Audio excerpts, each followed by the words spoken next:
பேசுறது கேக்குதா? கேக்குதுங்கய்யா, கேக்குது. சரி. பாத்தீங்களா? அந்த பார்த்தேன், உங்களுடைய காணொளி பார்த்தேன்.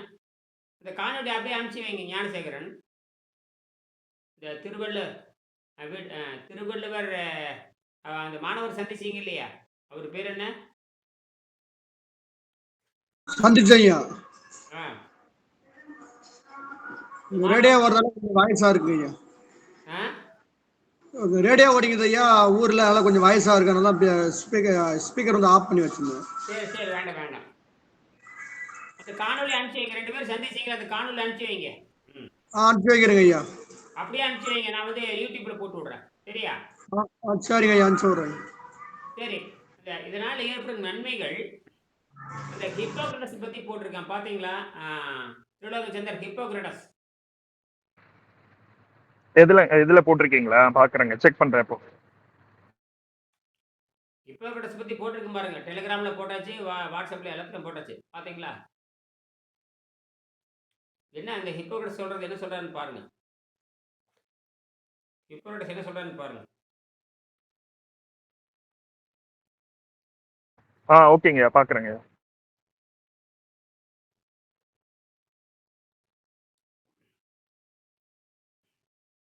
சுடுதண்ணி ஒண்ணுல சுடுதண்ணி தான். சுடுதண்ணி குடிக்கிற சுடுதண்ணி.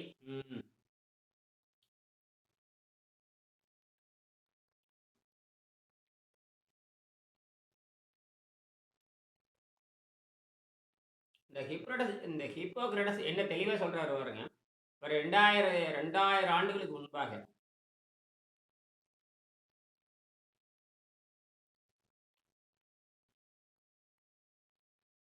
அவர் வந்து அவரும் உணவே மருந்து, மருந்தே உணவு. நோய் இருக்கும் பொழுது, மனிதனுக்கு நோய் இருக்கும் பொழுது உணவு சாப்பிட்டீங்கன்னா அந்த நோய்க்கு உணவளிக்கிற மாதிரி எழுதுறாரு. இது அடிப்படையே இந்த வெள்ளைக்கார முட்டங்கள் செய்யறதில்லை. வெள்ளைக்கார பிரிட்டிஷ் முட்டங்கள், பிரிட்டிஷ் அந்த பன்னிக்குட்டிகள் என்ன பண்ணான்னு கேட்டிங்கன்னா, ஹிப்போக்ரட்டஸ் சொல்ற தத்துவத்தை வைத்துக்கொண்டு சத்தியமே எடுக்கிறாங்க. உலக அளவில் யார் இந்த அலோபதி மருத்துவம் முடிக்கிறாங்களோ அவர் வந்து இந்த ஹிப்போக்ரட்டஸ் என்ன சொன்னாரோ அந்த தத்துவத்தின் மேலே உறுதிமொழி எடுக்கிறாங்க. ஆனால் ஹிப்போக்ரட்டஸ் ஒரு இயற்கை மருத்துவர். 2500 ஆண்டுக்கு முன்னாடி இயற்கை மருத்துவம் தான் இருந்திருக்க முடியும். அவர் என்ன சொல்றாரு? அது வயிற்றுக்கு ஓய்வு கொடுக்க வேணுங்கிறாரு. வயிற்றுக்கு ஓய்வு கொடுக்கணும், அமைதியாக இருக்கணும், பதட்டம் அடையக்கூடாது, நோய் இருக்கும் பொழுது சாப்பிடக்கூடாதுங்கிறாரு. நோய் இருக்கும் பொழுது சாப்பிடக்கூடாது, தண்ணீரும் பலரசம் தான் கொடுத்துருக்காரு அவரு. புரியுதா திருலோகச்சந்தர்?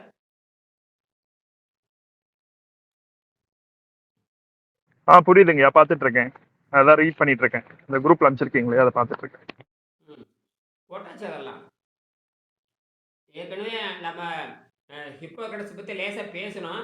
இப்போ ஆழமாக எடுத்து போட்டாச்சு. அது நிறைய இருக்கு. அதில் என்ன அந்த அந்த போதும், அந்த பார்த்துட்டீங்கல்ல என்ன சொல்கிறாருன்னு பாருங்க. அந்த நோன்பில் அவர் வந்து மனிதனுக்கு வந்து இயற்கை உணவுகளை சிபாரிசு பண்ணுறாரு. 2வது, நோய் இருக்கும் பொழுது சாப்பிட்டீங்கன்னா அது நோய்க்கு உணவளிக்கிற மாதிரி. நோய் இருக்கும் பொழுது சாப்பிட்டா என்னவா சொல்கிறாரு? நோய் இருக்கும் பொழுது சாப்பிட்டீங்கன்னா அந்த நோயை வளர்த்துற மாதிரி ஆயிடுச்சு. அதாவது என்ன அர்த்தம்? அதாவது அந்த நோய்க்கு உணவு தானே தவிர அந்த மனிதனுக்கு உணவு ஆல்ரெடி நம்ம என்ன பார்த்திருக்கோம் இது வரைக்கும் இத்தனை நாளா வந்து பாத்தீங்கன்னா மனித உடம்புக்கு உணவு தேவையில்லைன்னு நம்ம பார்த்திருக்கோம். அப்படி அந்த அடிப்படையில புரிஞ்சு பார்க்கும் பொழுது நார்மலாவே சாப்பிட்றதெல்லாம் நம்மளுடைய நம்ம சாப்பிடல, நம்ம உள்ள இருக்கிற கிருமிகள் தான் அந்த உணவை சாப்பிட்டுட்டு இருக்கு அப்படின்ற அந்த புரிதலை முன்னாடி வச்சு பார்த்தா கூட நம்ம நோய்வாய்ப்பட்டு இருக்கும் பொழுது அப்போ யார் சாப்பிட்றா அந்த உணவெல்லாம் அப்படின்ற கேள்வி வரும் பொழுது இப்ப நமக்கு துல்லியமா தெரியுது இல்லையா? நம்ம நோய்வாய்ப்பட்டு இருக்கும் போது நம்ம சாப்பிடல, அப்போ அந்த நோய் தான், அந்த கிருமி தான் அந்த உணவை சாப்பிட்டுட்டு இருக்கு அப்படின்னு. உணவு சாப்பிட்டு நோயை பெருக்குது, உணவு சாப்பிட்டே நோயை பெருக்கிறது.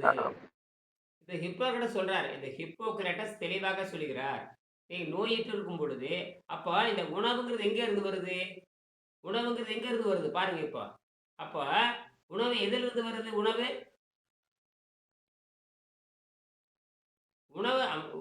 உணவு உணவுன்னு அப்ப என்னன்னு தெரிஞ்சு போச்சு. உணவுன்னா என்னது? நோய் வருது ரைட்டு. அப்ப உணவு சாப்பிடுறனால தான் நோய் வருது. சரி. நோய் வரும்பொழுது மறுபடியும் அதே உணவு சாப்பிடும் பொழுது, அந்த நோயை வளர்க்கிறது போல ஆகிறது. அப்போ உணவுங்கிறது என்னது?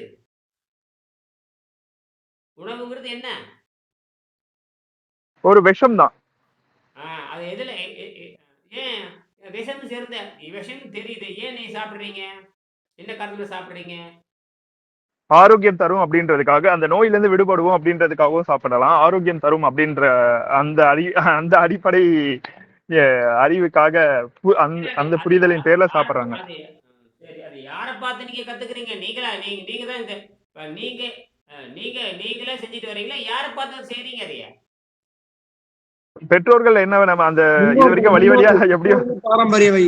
அப்ப உங்களுக்கு அறிவே இல்லைன்னு அர்த்தம். அப்ப அப்ப அப்ப உங்களுக்கு அறிவே இல்லைன்னு அர்த்தம். பெற்றோர் செய்றத பார்த்து நீங்க ஏன் செய்றீங்க? அப்படிதாங்கயா நம்ம வந்து வளர்க்கப்பட்டிருக்கோம். அப்ப அந்த கண்டிஷன்டு என்ன காரணம் என்ன? சொல்றது? அப்படி வளர்க்கப்பட்டிருக்கோம் இல்லையா? அப்படின்னா அது என்ன காரணம்? அப்படி என்ன காரணம்? பெற்றோர் கேட்ட கேள்வி கேள்வியே கேட்காம ஃபாலோ பண்ணிட்டு இருப்போம் இல்லையா? அது நம்ம நல்லதோ கெட்டதோ அது கேள்வியே கேட்காம நம்ம ஃபாலோ பண்ணிட்டு இருக்கோம். அது யாருடைய முட்டாள்தனம்? வளர்றதுக்கு முன்னாடி வரைக்கும் ஓகே. ஆனா வளர்ந்த பிறகு கேள்வி கேட்கறது நம்மளுடைய கடமை இல்லையா? ஏன் கேட்கல? ஏன் கேட்கல? அதான். கேள்வி கேட்கும் அறிவையே இல்லாம ஆக்கிட்டாங்க அவ்வளவுதான். இப்ப கேள்வி கேட்கிறோம். அப்படித்தான் பண்ணும். கேள்வி கேட்கிற அறிவே இல்ல. நீங்க ஒரு குழந்தைகள் கேட்கறது எனக்கு இந்த உணவு எதுக்குன்னு அந்த குழந்தைக்கு கேட்கறது இல்ல. 2வது நோய் விட்டுருச்சுன்னா, நீங்க மருத்துவமனைக்கு போறீங்க. ஆனால் இப்போ ஆனால் இந்த மருத்துவர் என்ன சொல்றாரு? ஹிப்போக்ராட்டஸ் என்ற மருத்துவர் என்ன சொல்றாருன்னா, நோயிட்டருக்கு உணவு சாப்பிடாதீங்க. அப்ப உணவு பழக்கத்த மாத்துறாரு அவரு. உணவு பழக்கத்த மாத்துறாரு. அவர் என்ன சொல்றாருன்னா, பழச்சாறும் தண்ணீர் மட்டும் குடுக்குறாரு. பழச்சாறு, ஒயின்ங்கிற ஒண்ணு குடுக்குறாரு. ஒயின்னா அது பழச்சாறு தான். ஒயின் குடுக்குறாரு, பழச்சாறு குடுக்குறாரு. அப்ப இயற்கை மருத்துவத்த வயிற்றுக்கு ஓய்வு குடுக்க சொல்றாரு. அந்த பட்டினி சிறந்ததுங்கிறாரு. பட்டினி சிறந்தது. இப்ப புரியுதா? பட்டினி சிறந்தது. அப்படின்னா பழக்கவழக்கத்தின் இந்த முண்டங்களுக்கு நம்ம வந்து அதுதான் காரணம். இதுக்கு காரணம் பழக்கவழக்கம்னு சொல்லணும். பழக்கவழக்கத்த பழக்கவழக்கத்துல மாட்டிக்கிட்டீங்க. எதுல மாட்டிக்கிட்டீங்க? உணவுன்ற பழக்க வழக்கத்துல மாட்டிக்கிட்டாச்சு. நாசமா போச்சு. அப்புறம் அத நீங்க பெருக்கிட்டே தானே போறீங்க. ஏதாவது உணவு ஒழுக்கம் இருக்கான்னு பாருங்க. புது புது உணவுகள், புது புது பழக்கங்கள், கண்டத தின்றுருக்கிறான். புதுசு புதுசா கண்டுபிடிச்சு போட்டே இருக்கான். ஒரு நாளைக்கு 1,00,00,000 உணவுகள் கண்டுபிடிக்கிறான். ஒரு நாளைக்கு 1,00,00,000 உணவுகள் கண்டுபிடிக்கிறான். அப்புறம் என்ன பண்ணுவீங்க நீங்க? ம். வீட்ல பார்த்தீங்கன்னா, ஆரோக்கியம்ன்ற பேர்ல ஒரு நாளைக்கு 100 உணவு சமைக்கிறான். ம். பல்வேறு வகையான பழக்கவழக்கங்கள், பல்வேறு வகையான பலகாரங்கள், இதெல்லாம் நம்ம பார்க்கணுமா இல்லையா? இப்ப இதுலேருந்து எப்படி ஆரோக்கியம் வரும்? நோயற்ற வாழ்வே குறைவற்ற செல்வம். இப்ப நீங்க கேள்வி கேளுங்க நீங்க. கேள்வி கேட்கலாம். அதுல ஏதாவது புரிஞ்சிருந்தா கேள்வி கேட்கலாம். இல்லைன்னா நாம என்ன 124ஆம் பக்கம் பார்த்தீங்கன்னா, இதனால ஏற்படும் நன்மைகள பத்தி படிக்கலாமா? அது எப்படின்னு பார்த்தீங்கன்னா, 120ஆம் பக்கம் 120ஆம் பக்கம் 120ஆம் பக்கம் நன்மைகள். இதான் ம். அந்த ஹிப்போ அந்த ஹிப்போக்ரட்டஸ் என்ன சொல்றாருன்னு புரியுதா? ஓரளவு சுருக்கமா புரியுதுங்களா? ஹிப்போக்ரட்டஸ் என்ன சொல்றாருன்னு புரியுதா? புரியுதுங்கய்யா. புரியுதுங்க. சுருக்கமா சொல்லுங்க. அவரும் இதே தான் சொல்றாரு. அவரு வந்து பார்த்தீங்கன்னா, கிரீஸ் நாட்டை சேர்ந்தவர். 2000 ஆண்டுக்கு முன்னாட. அவரு கிட்டத்தட்ட பார்த்தீங்கன்னா, டாக்டர் அர்னால்ட் எங்கர்ட் என்ன ஜெர்மனி டாக்டர். அர்னால்ட் எங்கர்ட் என்ன சொல்றாரோ, அவரும் வயித்துக்கு ஓய்வு குடுக்க சொல்றாரு. அவரும் நோன்பு இருக்க சொல்றாரு. அவரும் இயற்கை உணவு பரிந்துரைக்கிறார். அப்ப இயற்கை உணவு என்பது வேறு, இவனோட உணவு பழக்கம் என்பது வேறு. அப்ப இந்த உணவு பழக்கம் எங்கே வருது? இந்த விபச்சார தன்மையில வருது. உணவு பழக்கம் எங்கேருந்து வருது? இந்த விபச்சாரிகள் எப்படி உணவு பழக்கத்த திங்கிறாங்களோ, நாமளும் விபச்சாரியா மாறிட்டோம். உணவுல மனிதன் என்னவா மாறிட்டான்? மனிதன் உணவுல என்னவா மாறிட்டான்? விபச்சாரியா மாறிட்டான். விபச்சாரியா மாறிக்கிட்டு உங்க உடம்பு என்னாச்சு? எப்படி விபச்சாரி தன் உடம்பை கெடுத்துக் கொள்கிறார்களோ, விபச்சாரி எப்படி தன் உடம்பை கெடுத்துக் கொள்கிறார்களோ, நீங்களும் என்ன பண்றீங்க? நீங்களும் என்ன பண்றீங்க? உணவை தின்று உடம்பை கெடுத்துக்கிறோம். விபச்சாரி எப்படி உடம்பை கெடுத்துக் கொள்றாளோ, அதே மாரி இதுதான் உண்மை. அப்ப இதுதான் உண்மை. இது எனக்கும் தெரியாது, யாருக்கும் தெரியாது. கடைசியில அழுகி போய் வாயில பிணவாடை அடிச்சவன் நீ விபச்சாரி தான். வாய் பிணவாடை அடிச்சா நீ விபச்சாரி தானே? நீ ஊதாரி தானே? ஒரு தூய்மையானுக்கு வாய் நாற்றம் அடிக்குமா? தூய்மையானவனுக்கு வாய் நாட்டம் அடிக்குமான்னு கேட்கிறேன்.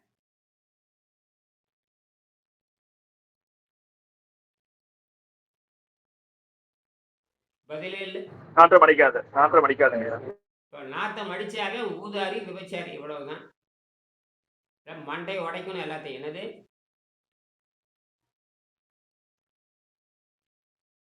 எப்படி? ரெக்கார்ட் ஆயிட்டு இருக்கு, விளையாட்டு இல்ல. இது லைவ்ல ஓடிட்டு இருக்கு. லைவ்ல ஓடிட்டு இருக்கு. பார்க்குறவங்களுக்குல மண்டையடி தான். புரியுதா? லைவ்ல போட்டுறேன். எது? லைவ்ல போட்டேன். எல்லாம் லைவ் இங்கே கீழே ஓடிட்டு இருக்குது. கேமராவில் ஓடிட்டு இருக்குது. 2 பேர் பார்த்துக்கிட்டு இருக்கிறாங்க. 2 பேர் பார்த்துக்கிட்டு இருக்கிறாங்க. சரியான இன்னைக்கு காலையில் கூட ஒரு காணொலியில் சரியான ஆசிரியர் சரியான மாணவர்னு ஒரு ஸ்டேட்மெண்ட் கொடுத்துருந்தேன். நீங்கள் கேட்கும் பொழுது, நீங்கள் பேசுகிற பொழுது திருலோகச்சந்தர் நன்றாக புரிந்து கொண்டாருன்னு ஒருத்தன் போட்டிருந்தான். பார்த்தீங்களா இல்லையா? ஓ அப்படியா? இன்னும் பார்க்கல. கமெண்ட்ஸ்லயா? பார்த்தேன் நான். திருலோகச்சந்தர் கேள்வி அது என்ன, அவனுக்கு என்ன புரிஞ்சதுன்னு தெரியல. சரியான மாணவர், சரியான கேள்வி, சரியான பதிலை, நன்றியை இனியனையா நன்றி ஒருத்தன் பதில் போட்டிருக்கான். பாக்குறான் மொத்தத்துல கேமரா என்ன செருப்படி போடுறேன்னு தெரிஞ்சு போச்சு. ஏன்னா இன்னும் நான் இருக்கிற ஒரே ஆள் தான். நீங்க ஒரு 1,00,000 பேர் இருந்தா கூட அதை விட்டுட்டு போயிடலாம். நான் இருக்க யாரும் இப்ப என்னை மாதிரி இன்னைக்கு பேச ஆரம்பிச்சு அல்லது உண்மையான கருத்துக்களை பேச ஆரம்பிச்சீங்கன்னா கொஞ்சம் குறைச்சிக்கலாம். நான் ஒருத்தனே இருக்கும் பொழுது வேறு வழி இல்லாம கத்த ஆரம்பிக்கிறேன். வேறு வழியே இல்லாம இருக்கிற ஒரே ஆள் தான். யாருக்கும் விளக்கம் சொல்லிட்டு இருக்க முடியாது. பெரிய விளக்கமா சொல்லிட்டு இருக்க முடியாது. ஒரே அடி போட்டு போக வேண்டியதுதான். ஒரே அடி. அது இல்லாம இன்னைக்கு காலையில கொஞ்சம் டிஸ்கஷன் ரொம்ப டீப்பா போச்சு. இன்னைக்கு காலையில அதுலதான் போட்டுருப்பான்னு நினைக்கிறேன். அவன் சரியான கேள்வி கேட்டிருந்தான். அது 2வது அது 6 மணி இல்ல 4:30 மணி நிகழ்ச்சியில நம்ம என்ன பாக்குறோம் பாருங்க. ஆனாமா 4:30 நிகழ்ச்சி 6 நிகழ்ச்சி இப்பதானே வர்றீங்க. 4க்கு வந்து 4:30 6 இப்ப 4க்கு வந்திருக்கீங்க இல்லையா? இடையில நீங்க வர 3 கிளாஸ் மொத்தம் 4 ஒரு நாளைக்கு 4 கிளாஸ் அட்டென்ட் பண்றேன். காலையில 4:30 6 ஈவினிங் வந்து 4:30 அதுக்கப்புறம் 8 மணியும். அப்ப காலையில் 2ல தான் போட்டிருக்கேன். ஒன்று 4ல போட்டிருக்கேன், 6ல போட்டிருக்கேன். சரி, அது பெரிய விஷயம் இல்லை. இதுல நீரிணவு முறையினுடைய நன்மைகளை பாருங்க. 120 பக்கம் படிங்க. 120 பக்கம் கீழே மிகவும் இயற்கையான இந்த நீரிணவு முறை நீண்டகால பழக்கத்தினால் ஏற்படுகிறது. அப்படியே படிங்க, நிதானமா படிங்க. ஐயா படிங்க ஐயா. ஞானசேகரன் ஐயா படிங்களேன். ஞானசேகரன் நீ கூட படிக்கலாம். சத்தம் இருந்தா விடுங்க, நான் படிக்கிறேன். ரேடியோ சத்தமா இருந்தா நான் படிக்கிறேன். ஐயா வணக்கம். நான் படிக்க முடியாதுங்க, ரேடியோ சத்தமா இருக்குங்க ஐயா. சரி, வேண்டாம். அதனால தாங்க ஐயா மூக்கு போட்டிருக்கேன். பொறுமையும் விடா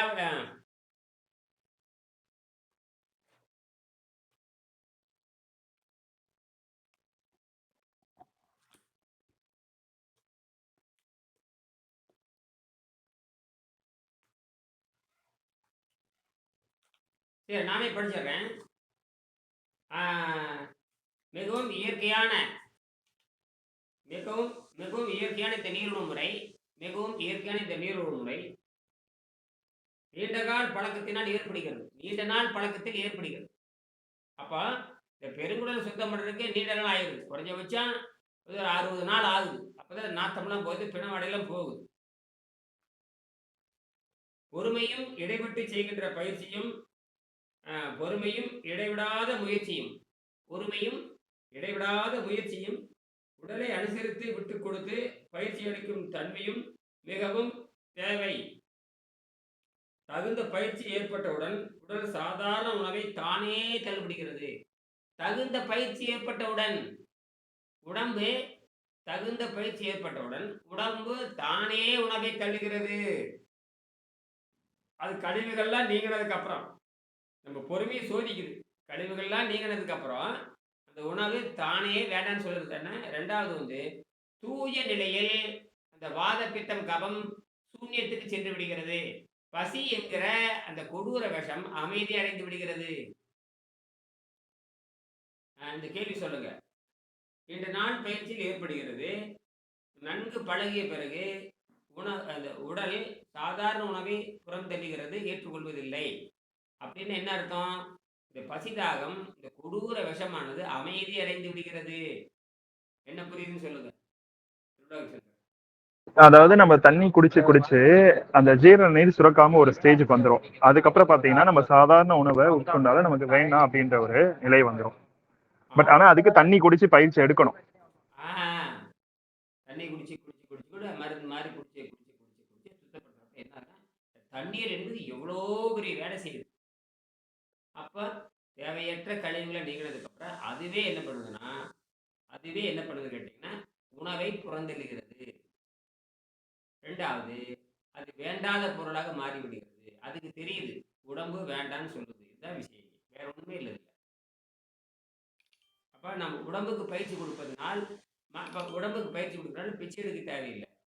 உடம்புக்கு பயிற்சி கொடுக்கறனால மனம் அமைதி அடைகிறது. உடம்புக்கு பயிற்சி கொடுப்பதனால் ஆன்மா வந்து தூய்மை அடைகிறது. மூன்றுமே தூய்மை அடைகிறது. இந்த தாளில் பின்புறம் உள்ளபடி அருட்செல்வி சந்திரா எம்காம் அவர்கள் மீடியமாக கொண்டு பேசும் போக பெருமான் என்னை வாழ்த்தி இருக்கிறார். அது வந்து சில ஆதாரத்தில் இதுக்கு முன்னாடி யாரும் சந்திச்சிருக்கிறாங்க. பின்னாட வருது, அதெல்லாம் இந்த பின்னாட வருது. அதில் வந்து யார் சந்திச்சேன், போகல அருவாக்கு, அகஸ்தியர் அருள்வாக்குன்னு நிறைய சொல்கிறாரு. நான் அவங்களாம் போய் கேட்டுருக்குறேன், அவங்கள போய் பார்த்துருக்குறேன், அவங்கள கேட்டுருக்குறேன். நான் இந்த கொள்கை சரியா, நான் சரியான வழியில் போகிறேன்னா அப்படின்னு ஜோசியம் பார்க்குற மாதிரி ஒரு அருள்வாக்கு கேட்டிருக்காரு. பின்னாடியெல்லாம் சொல்கிறாரு, நான் அருள்வாக்கு கேட்டேன், போகர் அருள்வாக்கு கேட்டேன். அவங்களாம் வந்து நான் போகிற வழி சரியான்னு கேட்கும் பொழுது உங்களுக்கு எண்ணமும் கொள்கையும் சரியாக இருந்தால் உங்கள் வெற்றி அடைவீங்க அப்படின்னு இந்த அருள்வாக்கு சொல்கிறதாக சொல்கிறாரு. அது முன்கூட்டி சொல்கிறார். இந்த பின்னாடி போய் நீங்கள் 16, 17, 18 படித்தவங்களுக்கு தெரியும். இவர் எங்கே 16, 17, 18 எனக்கு தெரியும். 17 வந்து ரொம்ப முக்கியமானது சொல்கிறார். அட்டாங்க யோகத்தில் 3வது படி ஆசனம் அல்லது நிலைத்த இருக்கை. அட்டாங்க யோகத்தில் 3வது படி ஆசனம் அல்லது நிலைத்த இருக்கை. இதற்கு அடுத்த 4வது படி பிராணாயாமம் என்ற விண்வெளி சக்தியை. பிராணாயாமம் என்பது விண்வெளி சக்தியை வசப்படுத்துவது. பிராணாயாமம் என்பது விண்வெளி சக்தியை வசப்படுத்துவதாக நாம் செய்கின்ற மூச்சு பயிற்சி அல்ல. நாம் செய்கின்ற மூச்சு பயிற்சி கிடையாது. பிராணாயாமம் என்பது விண்வெளியை வசப்படுத்துகின்ற பயிற்சி, வேற ஒன்றும் கிடையாது. விண்வெளியை வசப்படுத்துகின்ற பயிற்சி. நான் பிராணாயாமம் சொல்லிட்டு மூச்சு பயிற்சி இங்கே பண்ணுறதே இல்லை. நாம் ஏன் மூச்சு பயிற்சி பண்ணுறது இல்லை? சொல்லுங்க. அது தேவையில்லைங்கய்யா. நம்ம இந்த நீர் பயிற்சி செய்யறது மூலியமாகவே நமக்கு வந்து அந்த பயோபோட்டான்ஸ் நம்ம வந்து உள்ள கிரகிக்க ஆரம்பிச்சிடுறோம். அதனால மூச்சு பயிற்சி நமக்கு தேவையில்லை. மூச்சு பயிற்சி வந்து அதை ஸ்கிப் பண்ணிட்டு போயிடலாம். நீங்க சொன்ன மாதிரி அது வந்து நமக்கு டபுள் ப்ரொமோஷன். சுவாசமே அப்படின்னா நமக்கு சுவாசமே நமக்கு டபுள் ப்ரமோஷன் போயிடுது. நம்ம ஆசனமும் பண்றது இல்லை, மூச்சு பயிற்சி பண்றது இல்லை. ஆசனமும் பண்றது இல்லை, மூச்சு பயிற்சி பண்றது இல்லை. அப்ப 2வது வகுப்பு நம்ம போயிட்டோம். பசி தாகத்தை கட்டுப்படுத்தினால் 2ஆம் வகுப்பு முறையா முடிச்சுட்டா 3ஆம் வகுப்பு தேவையில்லை, 4ஆம் வகுப்பும். அந்த நியமத்துல நம்ம வெறும் இந்த நீர் பயிற்சி செய்யறது மூலியமாகவே நம்ம அந்த நியமத்தோடையும் ஃபுல்லாவே கவர் ஆயிடுது, நியமத்தோடையும் கவர் ஆயிடுது. நியமத்துல அந்த நீர் பயிற்சி மட்டும் தான் நம்ம தொடரும். அந்த நீர் பயிற்சியை மித்த எல்லா தீய பைகளையும் நம்மளை விட்டு நீங்கி போயிடுது. நியமத்துல சொல்ற அந்த 10 விதிகளும் அதுக்குள்ளேயே வந்துடுது. பொறுமையா இதை கடைப்பிடிக்க அதோட பக்குவமும் நமக்கு வந்துடுது. நியமத்திலயும் நம்ம பக்குவம் வந்துடுது. அந்த 3டும் நம்ம செய்ய தேவையில்ல, 4ம் சைடு தான். ஜஸ்ட் இந்த நீர் பயிற்சி மட்டும் செய்தாவே நமக்கு 4 நிலைகளும் கிடைச்சிருது. அப்ப முதல் பாதி முடிவடைந்து விட்டது. முதல் பாதி முடிஞ்சாச்சு. நீர் உணவா மருந்தா? அது யாருக்கு? நீர் மருந்தா எடுக்கிறவங்களுக்கு மட்டும்தான். நீரை மருந்தா எடுக்கிறது அந்த அடிப்படை பாடமே முடிஞ்சுது. சரி, பிராணாயாமம் அதாவது பிராணாயாமம் என்ற விண்வெளி சக்தியை வசப்படுத்துவது மூச்சு பயிற்சி அல்ல. என்னது? மூச்சு பயிற்சி அல்ல. சக்தியை வசப்படுத்துவது மூச்சு பயிற்சி அல்ல. அதாவது பிராணாயாமம் என்ற விண்வெளி சக்தியை வசப்படுத்துவது ஆகும். மூன்றாவது படியை நீக்கி 4வது படியை நான் அடைய சித்தர்களின் அருளினால் முடிந்தது. அதாவது மூன்றாவது படியை நீக்கி 4வது படியை நான் அடைய சித்தர்களின் அருளினால் முடிந்தது. சித்தர்கள் எனக்கு உதவி செஞ்ச காட்டிதான் நான் வந்து 4வது படி நோக்கி போனேன் அப்படிங்கிறாரு. அப்ப நாம் இது செய்கின்ற பொழுது நாம் என்ன பண்றோம்? இந்த புத்தகத்த படிக்கிறோம், வெங்கடேசன் தியரி படிக்கிறோம். வெங்கடேசன் சொல்றது சரியா போகுது. அப்ப நம்ம 3ம் தேவையில்ல, 4ம் தேவையில்ல. நம்ம சுவாசம் பண்றத ஆசனம் பண்றதில்ல, மூச்சு பயிற்சி பண்றதில்ல, எதுவும் பண்றதில்ல. ஆரோக்கியம் மட்டும் வச்சிருக்கு. அவ்வளவுதான். நம்ம விண்வெளியை வசப்படுத்தி விடுகிறோம். இத என்ன இருக்குது? விண்வெளி வசப்படுத்தினாவே, நீ அட்டமா சித்து ஆடுகிறான் என்று பொருள். அட்டமா சித்தி என்பது விண்வெளியை வசப்படுத்துவது. இது அட்டாங்க யோகத்திலிருந்து நேரா அட்டமா சித்துக்கு போயிடுறீங்க. எங்க? அட்டாங்க யோகத்திலிருந்து அட்டமா சித்துக்கு போயிடுறீங்க. இதாங்க ஐயா நீர்மருத்துடைய மகிமையே. அதான். இந்த புத்தகத்துக்கு. ஒரு 5 தேங்க்யூ. நாளா அவர் வந்து நீர்ப்பயிற்சி பண்ணிட்டு இருக்காரு. விட்டு, விட்டு இடையில இப்ப எப்படிங்க ஏன் மயக்கம் வரல? அப்ப எதுவுமே இருக்கல, எதுவுமே எல்லாம் அருமையா இருக்கு ஐயா. இப்படியே இப்படியே லைஃப் லாங் அமைச்சுக்கணுன்ற ஒரு எண்ணம் வந்துருச்சுங்க ஐயா. இவ்வளவு நாள் செய்ததெல்லாம் பரவாயில்ல, பிராக்டிஸ் எல்லாம் போயிடுச்சு. இப்ப இது வந்து ரொம்ப அருமையா போகுதுங்க ஐயா. காலையில விட 35 கிலோமீட்டர் திருவண்ணாமலை போயிட்டு தாங்க ஐயா வந்தேன். போகுது 35, வரது 35, 70 கிலோமீட்டர் பயணம். அப்ப நீங்க யோக சித்தியில உடல் உடல் முழுக்க முழுக்க பிராணசக்தி இயங்குது என்பதை கன்ஃபார்மா நம்ம ரெண்டாவது 3வது முறை வந்து கன்ஃபார்ம் பண்ணியாச்சு ஐயா. இது அப்படியே நிரந்தரமா போனா லைஃப் அருமையா இருக்கு ஐயா. எவ்வளவுக்கு நம்ம எடுத்துக்காட்டா வாங்கிடலாம் ஐயா. நீங்க இருக்கீங்க, அடுத்து நானும் வரணும், ஐயாவும் வரணும், எல்லாரும் நீர்மத்துல எல்லாரும் இந்த மாதிரி வரணும் ஐயா. பயிற்சி தாங்க, பயிற்சி முயற்சி தான். பயிற்சி முயற்சியும் எத்தனை வாட்டி 100 வாட்டி செய்தாலும் எல்லாரும் நல்லா இருக்கணும், சந்தோஷமா இருக்கணும். அது தெய்வத்தால் ஆகாதெனினும் தெய்வத்தால் ஆகாதெனினும் முயற்சி தன் மெய்வத்தை குறித்தது. தெய்வத்தால் ஆகாதெனினும் முயற்சி தன் மெய்வத்தை. தெய்வத்தால் செய்ய முடியாது. தெய்வம் வராது. தெய்வம் வராது. தெய்வம் எந்த வகையில் உதவி செய்யாது. தெய்வம் ஒரு ஸ்பிரிட் தான். மனிதனே தெய்வம். இந்த மனிதனே தெய்வமா இருக்கிறான். அவன் அகத்தூய்மை செய்கிறான். அப்ப மனிதனே என்னவா மாறிடுற? உனக்கு நீ கடவுளா மாறிடுற. உனக்கு நீ கடவுள். நமக்குள்ள இருக்கிற ஒலிக்கட்டு தான் ஐயா இறைவன். அந்த ஒலிக்கட்டு தான் சயின்ஸ் பிரகாரம் போட்டான்கள் அப்படின்னு சொல்றீங்களா? அதான் உண்மை. ஒலிக்கட்டு தான் இறைவன். பிரபஞ்சத்திலே ஒலிக்கட்டு தான். ஓகே, தேங்க்யூ ஐயா. நீங்கள் உங்க உள்ளொலியால் வாழ்றீங்க. நீங்கள் உங்க உள்ளொலியால் வாழ்கிறீர்கள். சரியா? நீங்கள் உங்கள் உள்ளொலியில் வாழ்கிறீங்க. இந்த ஊனை சுருக்கி உள்ளொலி கான். இதுதான் ஊனை சுருக்கி உள்ளொலி கான். ஊனை சுருக்கி உள்ளொலி கான். பாவியனுடைய ஊனினை சுருக்கி உள்ளொலி பெருக்கி. ஞானசேகரனை கொஞ்சம் மியூட்ல போட்டுருக்கேன். அந்த ஊனினை சுருக்கி உள்ளிலை பெருக்கி ஊனினை சுருக்கி உள்ளிலை பெருக்கி உகப்பிலா, அதாவது உகப்பிலா ஆனந்தமாய அப்படிங்கிறார் இல்லையா? இதுதான்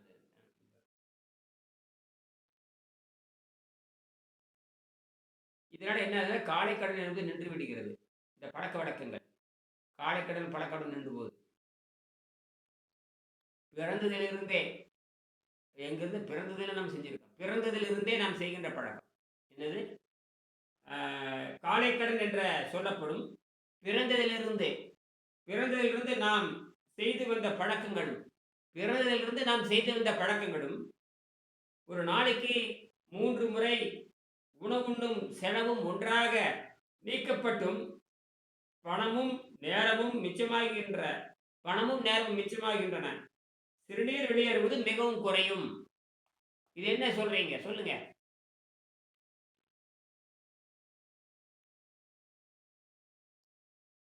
சிறுநீர் வந்து வெளியேறது குறையும். இது அந்த நீர் பயிற்சியில் இருக்கும் பொழுது நீர் குடிக்கணும்ன்ற அவசியமும் அதுக்கு அடுத்த லெவலுக்கு போறது. அதாவது அந்த சாலிட் வேஸ்டும் வராது அதை ப்ராக்டிஸ் பண்ணும் பொழுது. ஏன்னா நம்ம அந்த உணவு இல்லாம இருக்கோம். நீர் பயிற்சி பண்ணும்போது அது தினவ உணவு எதுவுமே சாப்பிடாம இருக்கிறதுனால தினவ கழிவு வராது.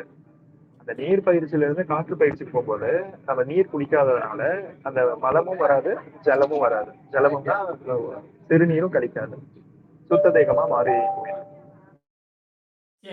உடலில் உள்ள உப்பு ரத்தத்தில் உடலில் உள்ள உப்பு ரத்தத்தில் தேவையான அளவு மட்டும் பாதுகாக்கப்பட்டு மற்ற பகுதிகளில் குறைக்கப்படுவதால் கண்கள் ஒளி பெறுகின்றன. என் ஸ்பேஸ் பவர். நீங்க இந்த மாதிரி 20 நாள் நீங்க தண்ணியில் இருந்தீங்கன்னா கண்ணாடி போட்டுடலாம். கண்ணுல கண்ணாடி போட்டுருந்தா இந்த கண்ணில் இருக்கிற அழுக்கெல்லாம் கரைஞ்சி வெளியே வந்து கண்ணு ஒளியா மாறிடும். 20 நாள் 21 குறை நாள் உள்ளது ஆபரேஷன் பண்ணணும்னு அவசியமே கிடையாது. ஆ. அப்ப நல்ல குறை உள்ளது ஆபரேஷன் பண்ணணும்னு அவசியமே கிடையாது. ஆமா எழுதியிருக்காரு அவரு. நான் வந்து +2 +3ங்க அப்படியே எனக்கு அதிகமாகிறது இல்லை. எல்லாத்துக்கும் பார்த்தீங்கன்னா அதிகமாயிட்டே போகும். அதிகமாயிட்டே போய் கண்ணு வந்து என்னாங்க போயிடும் அவ்வளவுதான். கண்ணு கண்ணு வந்து அந்த அழுக்கு வந்து படிஞ்சிரும். கண்ணு நல்லா தான் இருக்கும். அழுக்கு வந்து படிஞ்சு அந்த அழுக்கு எடுப்பாங்க. அழுக்கு எடுக்க முடியாது. மீண்டும் மீண்டும் மீண்டும் தின்னுட்டே இருப்பான். மீண்டும் மீண்டும் இந்த உணவு பழக்கத்தின் காரணமாக, இந்த விபச்சார பழக்கத்தின் காரணமாக தின்னு தின்னு தன்னுடைய தன்னுடைய கண்ணையவே கெடுத்துக்கிறான். அந்த என்ன பண்ணுதுன்னா, அந்த உப்பு மூளைக்கு போகாம கண்ண கெடுத்துக் கொள்கிறது. மூளைக்கு போனா செத்து போயிருவான். அப்ப மூளை இந்த கண்ணு என்ன பண்ணுதுன்னா, மூளைக்கு போறதுக்கு தடை செஞ்சுட்டு தண்ணிய கெடுத்துக் கொள்கிறது. உப்பு மூளைக்கு போகாம உப்பு மூளைக்கு போகாம கண்ணு வாங்கிக்குது. வாங்கி தன்னை கெடுத்துக் கொண்டு மூளையை காப்பாற்றுகிறது.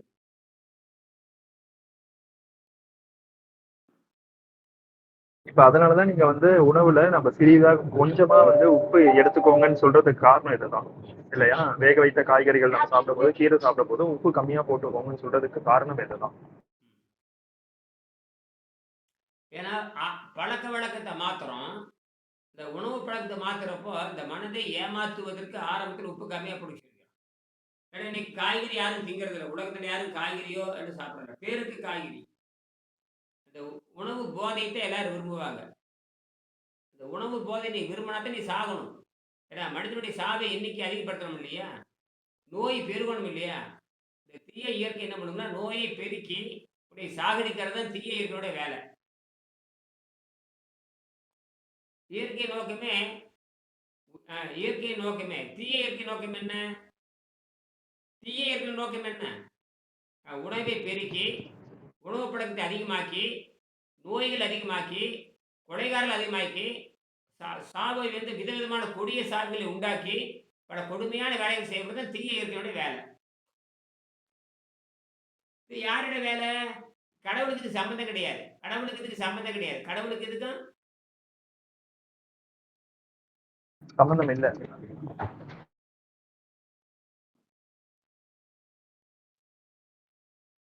சரி.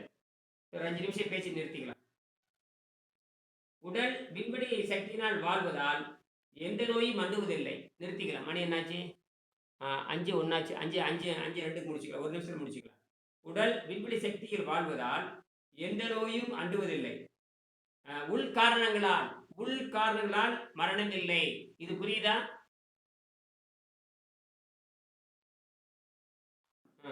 புரியுதுங்க. காரணங்களால் மரணம் இல்லை. அப்ப உள்காரணங்கள் மரணம் இல்லைன்னா வேற எந்த காரணத்துல மரணம் வரலாம்? உள்காரணங்கள் மரணம் அதாவது வேற எந்த காரணத்துல மரணம் வரலாம்? இயற்கை இயற்கை இல்ல, இயற்கை சீற்றங்களால வரலாம், இல்லாட்டி ஒரு நாட்டுக்காக வரலாம், விடுதலைக்காக வரலாம், போர்ல சரியான கொலை செய்யறது, தற்கொலை செய்யறது, இந்த காரணம் ஆக்சிடென்ட் ஆகுறது, இதெல்லாம் வெளிய காரணம். உள் குற்றமாக வந்து நமக்கு ஒன்ஸ் நம்ம பாடியை சுத்தம் பண்ணியாச்சுன்னா மரணம் என்றது நோயினால வராது. இது குறித்து நிறைவு செய்யலாம். மீண்டும் சாயங்காலம் இரவு 8 மணிக்கு பேசுறேன். நன்றி.